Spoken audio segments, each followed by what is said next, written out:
Gracias por estar con nosotros en este Al Filo. Vamos a conversar de la seguridad social, profesor.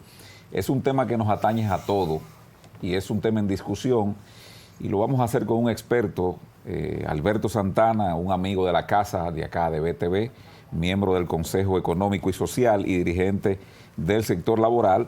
Es un abogado especialista en esta materia y una persona que le da seguimiento a esta parte que, aunque la población muchas veces está, diríamos, poco informada y a veces desinteresada, que debería interesarse más con este asunto, pero Alberto nos puede arrojar luz en qué están los preparativos, y te doy los buenos días, en qué está este proceso de modificación a la seguridad social tan debatido, en su momento, diríamos, discutido, y hasta de alguna manera con un diputado que estaba allá, el amigo Botello de la Romana. Yo pensé que era uno que tiene como 4 sueldos, que era también de los pues lo ponía de los sindicatos. Lo ponía al tapete. No, pues otra cosa. No, lo ponía al tapete. Alberto, saludos, ¿qué tal? Buenos días. Para mí siempre es un placer estar aquí porque me siento como en familia. Este programa tan visto siempre me ha dado la oportunidad de venir a expresar las ideas y ver el tema de la seguridad social, que es un tema muy importante, no solamente para los trabajadores, sino para el país, en vista de que implica muchos recursos económicos. ¿En qué punto estamos? El periódico Panorama, sin temor a equivocarme, jugándosela, porque aquí el tema AFP, ARS, todos los medios, la sociedad le dan de lado, no sé por miedo a quién. Se la jugó el día pasado con un reportaje a fondo, no sé si pudiste verlo, refiriéndose al tema de las AFP. ¿En qué punto estamos en este momento las AFP y los asociados, colaboradores, clientes o como le quieran llamar? Bueno, sí estuvimos viendo el reportaje que hizo el periódico Panorama y real efectivamente hay muchas empresas importantes en el país que han accedido a los fondos de las AFP. Eso está dentro del marco de la ley y yo pienso que el objetivo principal de la ley cuando se creó este tema de las AFP y de los fondos que las AFP deben invertirlo para generar rentabilidad, para que las cuentas de capitalización individual pudieran ser sostenibles y pudieran crecer a unos niveles donde al momento de su retiro los trabajadores y trabajadoras pudieran tener una pensión digna. Y uno de los objetivos, reitero, era que ese dinero que se estaba ahorrando a través de las AFP y de las cuentas de capitalización individual pudieran darle mayor desarrollo al país.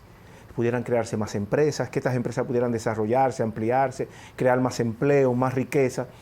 Y eso, evidentemente, redunda en el desarrollo y el crecimiento del país.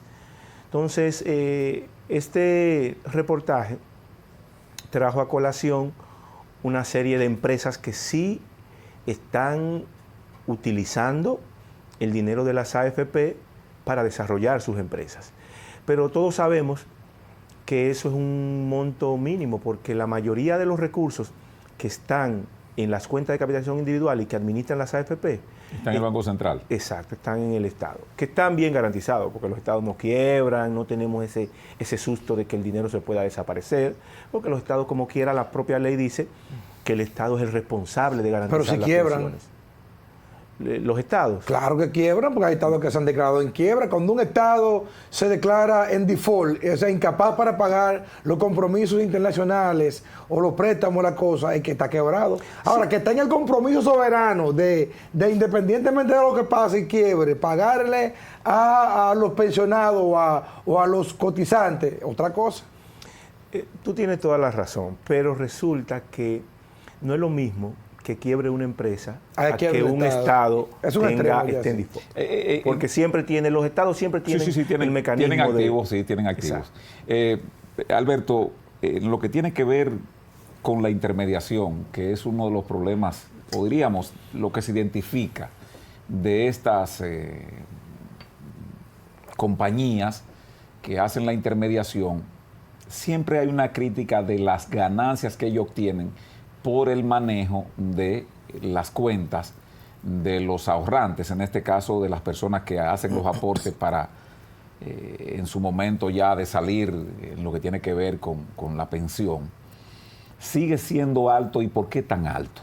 Claro, evidentemente. Nosotros hemos visto cómo las AFP tienen ganancias exorbitantes, 7.000, 8.000 millones de pesos al año.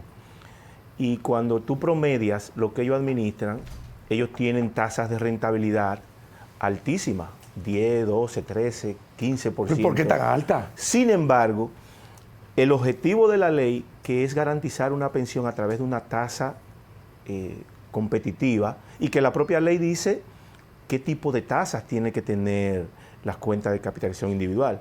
Sin embargo, la rentabilidad o las comisiones... ¿Quién la traza? ¿Quién la traza? No, porque la ley traza y tiene que estar supervisada por la CIPEN y por una comisión de inversión que está en la CIPEN. Entonces, ¿es la ley que traza un 12% de ganancia? No, la ley no traza un 12%. La ley dice que debe haber una tasa por encima de la tasa básica o promedio del Banco Central. Sí. La ley especifica mediante cuestiones muy claras. Pero a lo que me quiero referir es que las ganancias de las comisiones de las AFP son mayores que los porcentajes que se ganan las cuentas de capitalización individual. Entonces, ¿cómo va a ser que si tú administras el dinero... El que gana más que el dueño del dinero, que es el trabajador? Sí. Y ahí es que radica el problema. Esa es la intermedia. Yo creo que para que nos expliquemos a los amigos televidentes, es decir, ellos manejan el dinero que usted aporta. Así es. Se supone que ellos deben darle a quien ellos reciben el dinero una tasa mayor de lo que ellos podrían ganar, y se da la inversa. Exacto. Por poner un ejemplo, que no sé si ese porcentaje sea correcto, pero por ejemplo, yo le digo a los trabajadores, mira, tú te vas a ganar en este año un 8%, por decir, un 8% de interés anual de tu cuenta de capitalización individual. Promedio.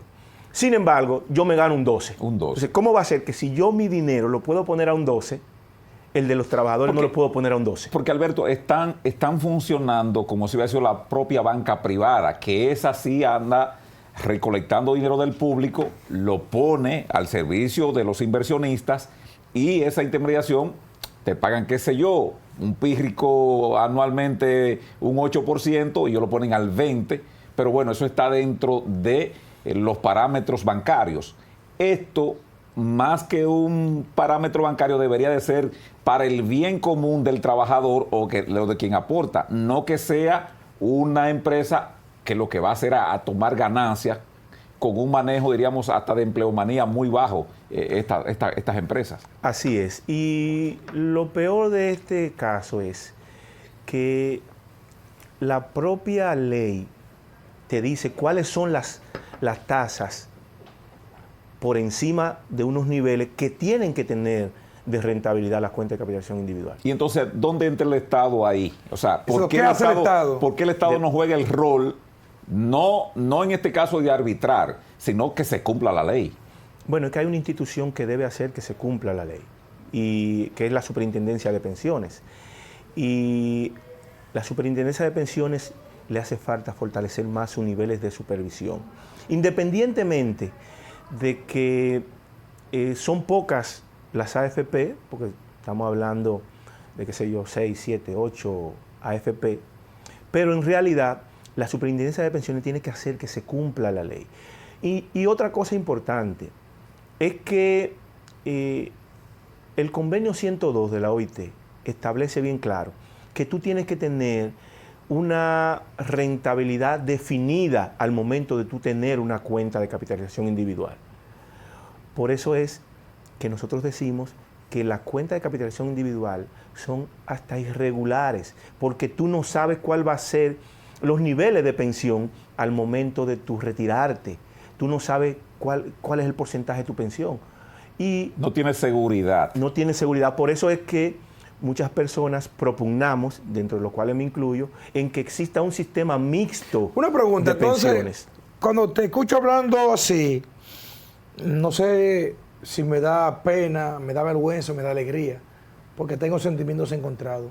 Entonces, los sectores sindicales que están todos enganchados en el gobierno con pensiones. En los gobiernos.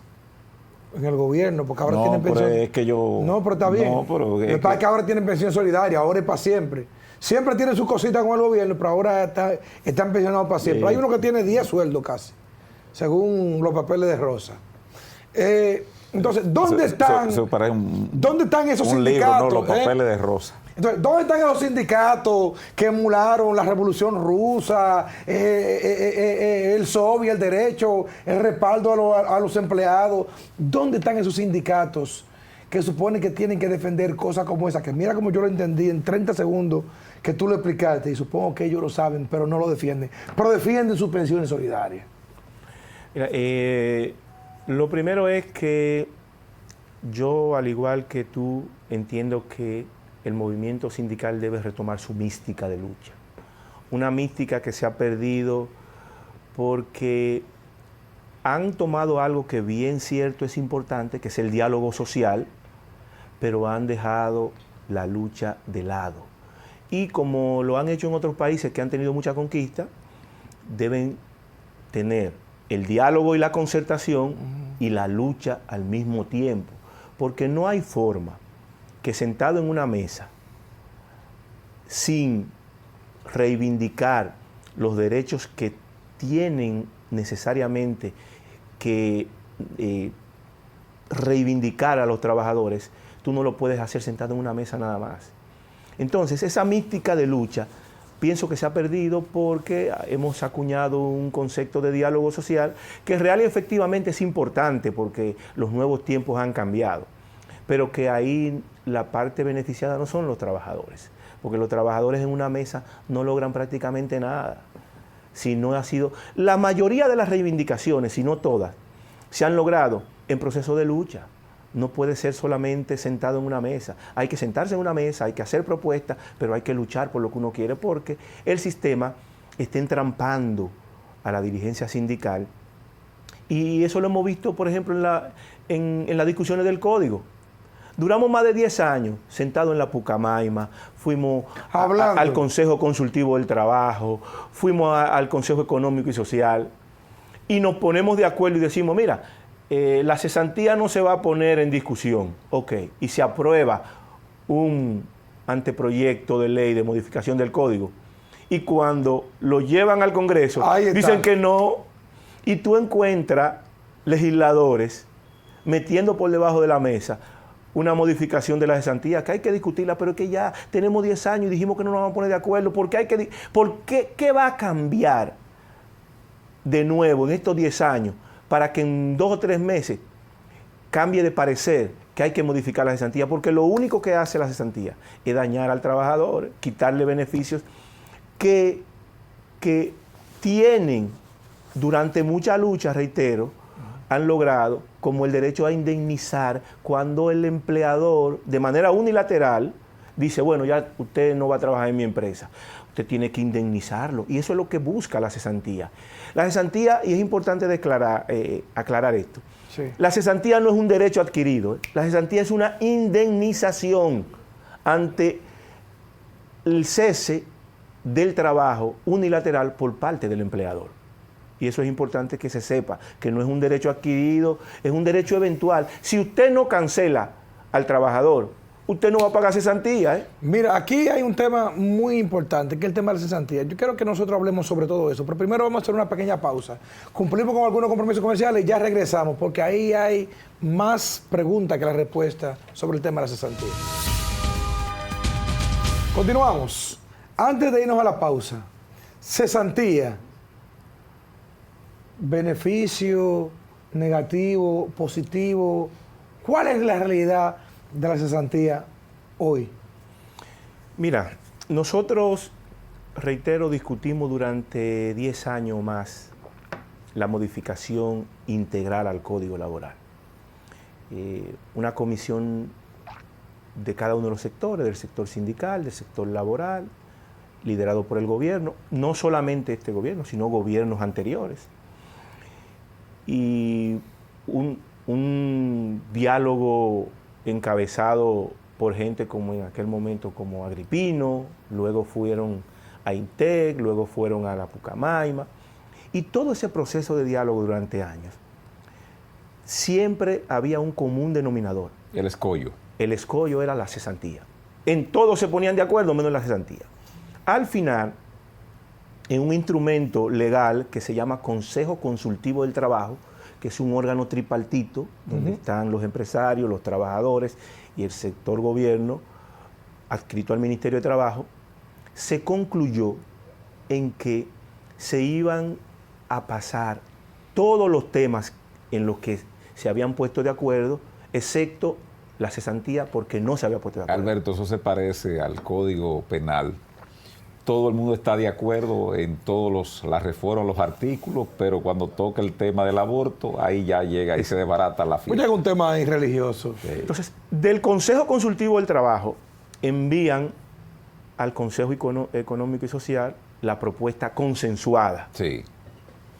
con sus bembitas, como dirían, por parte del sector empleador, porque no se habían puesto de acuerdo en el tema de la cesantía. Y se conviene enviarlo al Congreso.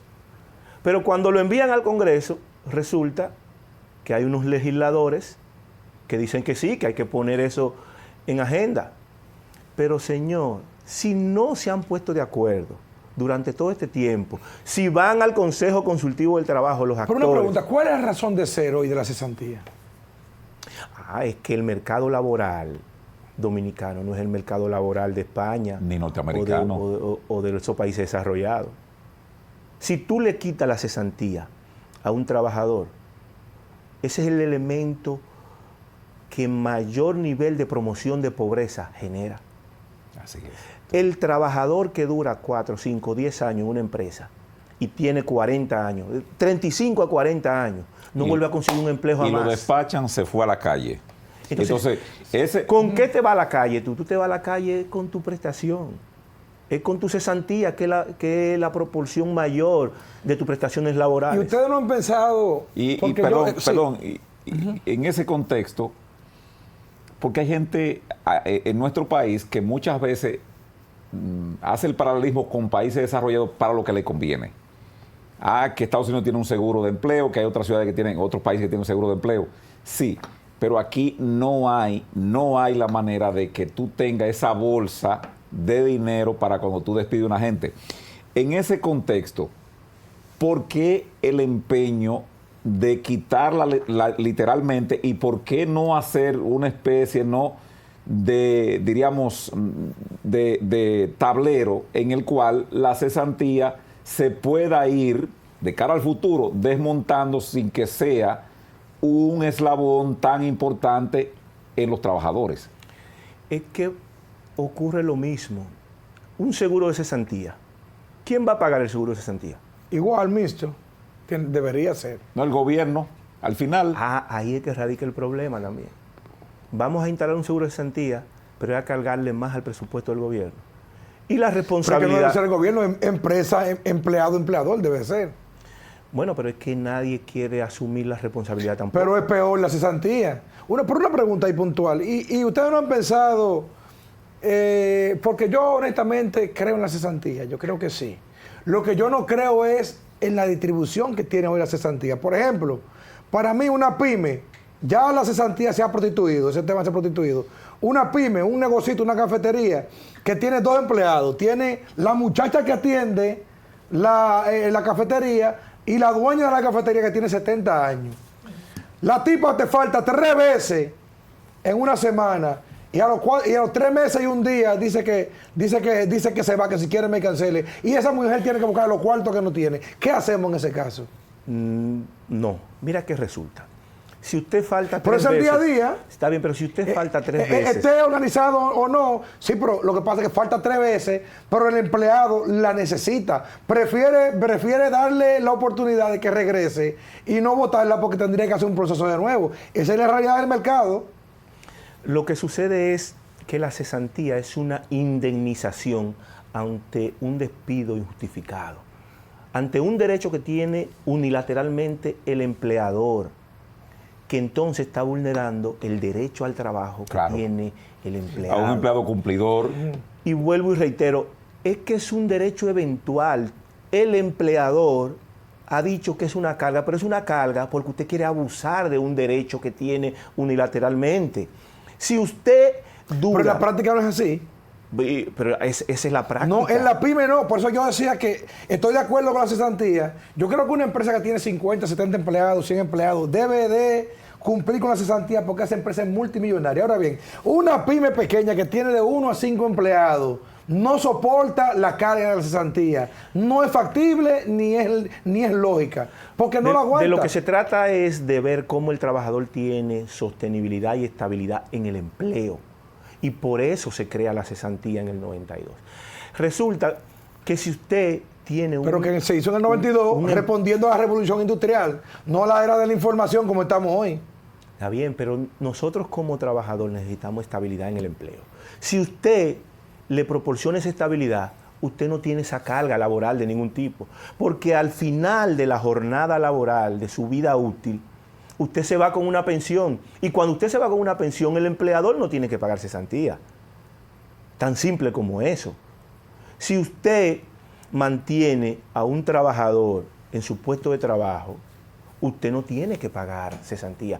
Por eso es la indemnización de la cesantía. Es para tratar de establecer un poco de estabilidad laboral a esa persona que le está dedicando su fuerza laboral a esa empresa, a producirle riqueza a usted como empresario. ¿Usted cree que es justo entonces la carga de la cesantía para la pyme, para la pequeña, para la mediana empresa, en todos los estamentos que se mantenga la cesantía? Es que, vamos a ver, mira, porque también a veces como que repetimos el discurso de la carga, el pasivo laboral. Señores, pero ese pasivo laboral es del Estado Dominicano, de los impuestos. Porque cuando usted da un pago de cesantía porque usted se amaneció hoy con que no me gusta ese empleado, lo voy a cancelar, págale sus prestaciones. Esas prestaciones usted la notifica al fisco y usted lo descuenta de impuestos. Entonces, al final, ¿quién es que la paga eso? Es las empresas. Porque la nómina usted también la pone como un gasto, como un pasivo para descontar impuestos sobre la renta. Todo eso lo sabemos. Entonces no es verdad que hay ningún pasivo.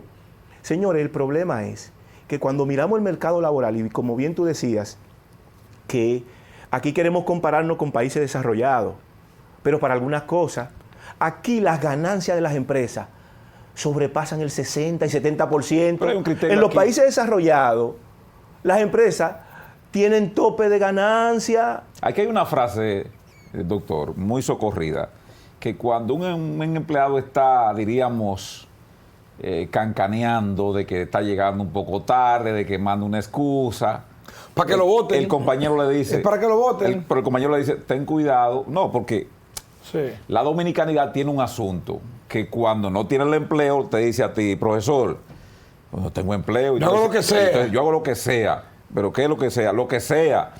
El trabajo que quiero. Inmediatamente se acomoda, ya comienza a llegar tarde. Y bueno, entonces, pero hay una frase muy socorrida, doctor, que hablan de la calle está dura, porque este es un mercado de empleo muy limitado. Y aquí los casos de sacar personas de cualquier lugar tiene que ver con el comportamiento y prácticamente pequeñas, grandes, medianas se aseguran contra eso. Yo digo, la otra parte, en lo que tiene que ver con la propia, esto que se llama de pensiones, que ahorita quiero recoger un poco del segmento anterior.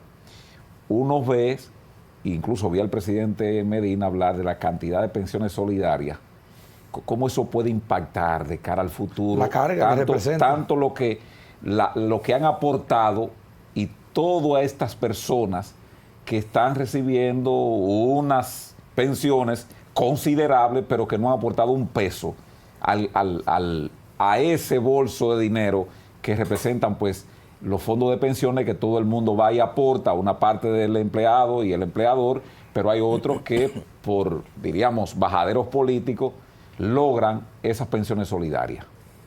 Mira, quiero aclarar algunas cosas porque el tema de la seguridad social, pensiones y salud, es un tema muy complejo y muchas veces lo han complejizado para que la población no conozca sus derechos. Existen varios tipos de pensiones Está una pensión por derecho, que es la que aquel trabajador o trabajadora cotiza durante años y al final de su vida útil va y exige el derecho que le corresponde por haber cotizado a un sistema de pensión. Existen las pensiones solidarias, como ustedes bien la han mencionado, pero de esas pensiones que ustedes han mencionado, que hasta dirigentes sindicales la tienen, son pensiones especiales, no son pensiones solidarias. ¿Pero la envuelven así? No. Las pensiones solidarias están establecidas en la ley 87-01 y son pensiones de 6,000 pesos a personas que efectivamente no tienen los recursos. Que deberían ser de 6,000, 7,000, hasta 10,000 pesos, pero en la realidad, cuando tú la buscas, estamos hablando de... Lo que pasa es que las pensiones solidarias, dice la ley, que son el 60% del salario mínimo público. Y como el salario mínimo público son 10,000 pesos, las pensiones son de 6,000 pesos. Debería. No, son así, las pensiones solidarias. Y yo le busco aquí, doctor, mire. Sí, pero esas no son pensiones solidarias. Entonces, ¿qué son? Son pensiones especiales. ¿Me da la ganaria? No, tienen criterios, pero están bajo la facultad legal del presidente. El presidente tiene la facultad. ¿Hasta dónde? ¿Hasta dónde tiene el presidente la facultad legal para dar pensiones solidarias? No, pero eso es la Constitución. No, pero bueno, yo estoy consultando a un especialista para que me dé un 360 porque todavía tú tienes un derecho constitucional y también tú puedes tener un abuso de ese derecho. Ahí está el experto para responderme. ¿Hasta dónde entonces tiene el presidente facultad para dar pensiones no solidarias, sino especiales, hasta 800% superior a una pensión solidaria de 7,000, 8,000 pesos? Bueno, es que las pensiones especiales tienen su propio procedimiento y evidentemente que tienen montos establecidos. ¿Cuál es el procedimiento y cuál es el monto? Por ejemplo, los montos específicos no lo tengo ahora bien claro, pero las pensiones que recibieron el sector laboral rondan los 75,000 pesos. Quiere decir que no llega ni siquiera al tope de la 379, que son 8 salarios mínimos, que son 80,000 pesos. Por eso tú ves que están por debajo de los 80,000 pesos. Ahora, ¿qué ocurre? Hay leyes especiales, por ejemplo, la de los médicos, que tienen especificaciones que hay que darle lo que ganaban cuando tienen por ejemplo, dos empleos, que trabajaban en un hospital. Sí, horarios diferentes. Horarios diferentes. Entonces, lo que hace la ley de los médicos, que bien ha peleado eso el presidente del Colegio Médico, Ubaldo Ariel Suero, es que le juntan los dos salarios y le dan una sola pensión. Porque también la ley especifica que tú no puedes tener dos pensiones del Estado. Y por eso le juntan los salarios y tú ves que hay pensiones de 100, 110,000 pesos para los médicos específicamente. Bueno, conversamos con Alberto Santana, especialista en estos asuntos que estamos conversando sobre seguridad social. ¿Cuántos sistemas de pensiones tiene la República Dominicana que tú puedes identificar? Porque también ahí hay una situación que habrá que discutirla. Sí, pienso que hay una distorsión. Se creó una ley que su nombre dice que es un sistema dominicano de seguridad social. Sin embargo, nació con un vicio de origen. ¿Por qué? Porque empezando por el órgano constitucional que emite las leyes, que es el Congreso, creó un sistema, pero excluyó el sistema de pensiones de los legisladores. Eso es inconstitucional. No. Bueno, es que fue mediante ley. No, me refiero si universaliza. Exacto. A la ciudadanía, se supone que ellos están incluidos ahí. Ahí hay una contradicción. Yo no diría una inconstitucionalidad, sino una contradicción, que si tú creas un sistema, tiene que ser universal, y un sistema universal tiene que incluirlo a todos. Pero además también excluyó un sistema de pensiones que tiene la Junta Central Electoral. Yo extrapolo eso, Alberto, extrapolo esto. La propia ley de seguridad social habla de que habrá un seguro estatal médico, que es SENASA, que va a cubrir a todos los empleados públicos, a todos. Aquel que quiera tener un seguro privado, bueno, lo pagará aparte. Sin embargo, eso fue recurrido por el sector privado, en la Suprema de Jorge Subero Isa no tuvieron ganancia de causa, en el Tribunal Constitucional no tuvieron ganancia de causa, pidieron una rectificación, le negaron la rectificación. Sin embargo, en el propio Estado tú tienes diversidad. Incluso el propio Estado ha creado una competencia contra SENASA, y partiendo de ese nivel constitucional se supone que también se extrapola, se deriva a lo que tiene que ver con la seguridad en materia de pensiones. Bueno, son dos cosas. Esto es salud. Sí. Lo de SENASA es salud y eso es de ley, y han tenido ganancia de causa para que todos los empleados públicos estén en SENASA. Y la ley fue visionaria en ese aspecto, porque lo que pretendía es que tuviera una afiliación importante de los trabajadores del sector público para darle sostenibilidad al otro sistema, que claro, es el subsidiado, sí, que es donde nadie que no cotiza, y que el Estado tiene que darle, por su rol como Estado, a los que no pueden pagar un seguro. Y eso es la ley. Ahora, ahí radica que los órganos de supervisión tienen que imponer el imperio de la ley, que muchas veces eso no se ejecuta. Pero nos referíamos al Congreso, las altas cortes, que todas tienen un régimen de pensiones diferentes al que tiene la mayoría de los ¿Por qué esos regímenes públicos especiales, como el de la Cámara de Diputados, por ejemplo, a propósito? Bueno, es que existían antes de la ley y ellos lo dejaron por fuera de la ley al momento. ¿Y no debió la ley normarlo de manera automática? Porque es que esos regímenes están mediante leyes y reglamentos específicos de esas instituciones. La Junta Central Electoral tiene uno, el Banco Central tiene también su propio régimen. Sí. Quiere decir que hay regímenes que están por fuera. Y eso sería un punto importante, que en esta modificación que se pretende hacer pudiera verse unificar el sistema. Pero yo pienso más que eso, que lo importante debería ser tratar de mirar hacia el futuro y evitar lo que ocurrió en otros países con el régimen de capitalización individual. Es que nosotros tenemos que ir pensando, y es una propuesta que hemos venido haciendo, de un sistema mixto, donde tú tengas por lo menos una pensión base en un régimen de reparto, y que tú puedas seguir cotizando en un régimen de capitalización individual que te aumente. ¿Cómo sería eso, Alberto? Mira, lo que ocurre es que ahí estaríamos corrigiendo un aspecto de inconstitucionalidad del tema de capitalización individual. El convenio 102, que está ratificado por el país, te dice que tú tienes que tener una pensión definida al momento de tú estar cotizando en un régimen de pensión. Y ahora mismo, con ese régimen de capitalización individual, nosotros no tenemos una pensión definida, porque tú no sabes cuál va a ser tu nivel de pensión al momento de retirarte. Sin embargo, en el sistema de reparto tú tienes porcentajes definidos al momento de retirarte. Ya tú sabes con qué cuenta. ¿Con qué cuenta? Bueno, si yo tengo 30 años cotizando, yo tengo un 80% del salario de mis últimos 3 años. Ya yo sé que yo digo, bueno, yo gano 100,000 pesos, mi pensión al momento de retirarme, después que dure 30 años, son 80,000 pesos. Ya tú tienes eso definido, y eso es lo que dice el convenio 102, que tiene rango constitucional porque fue ratificado por el Congreso. Ahora bien, ¿qué nos falta para que eso se aplique? Bueno, voluntad política. Falta mucha voluntad política y que prevalezca el imperio de la ley, lo que tiene que ver con las normas establecidas. Y este es un buen momento para que eso se corrija. Nosotros no estamos en contra de que las empresas, el sector financiero, pueda administrar y invertir y gestionar. Que ganen dinero. Que ganen dinero, porque de eso es que se trata. Ahora, lo que tiene que ser de una manera equitativa para que los trabajadores puedan tener una pensión digna al momento de retirarse.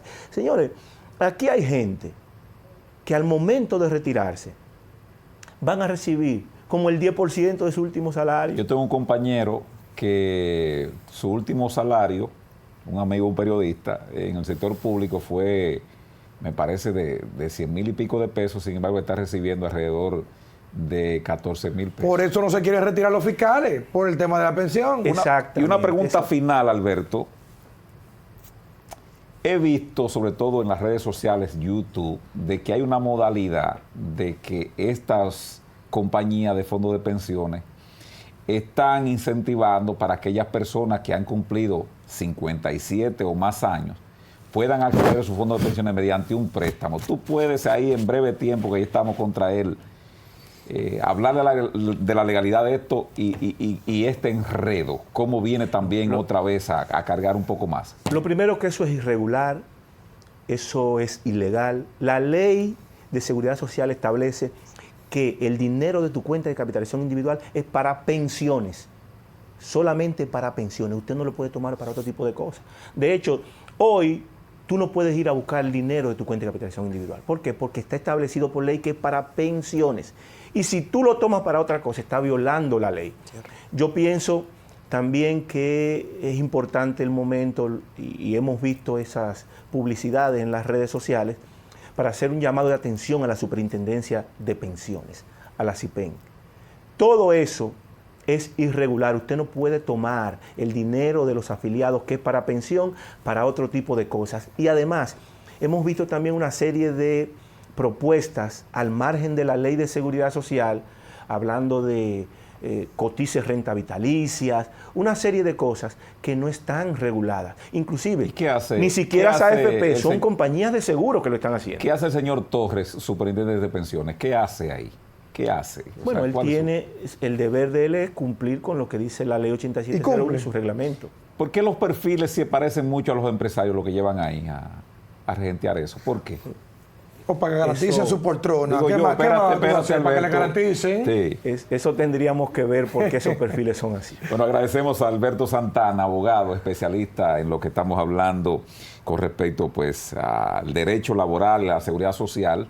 Yo creo que el tema es complejo, Alberto, y a ti hay que tenerte, ¿verdad?, como almohada de consulta, porque realmente este es un tema que le compete a todos, pero que uno siente que los partidos, los sindicatos, lo que tienen que ver con la seguridad, con lo que llama ahora la ciudadanía, como que lo tiene al margen.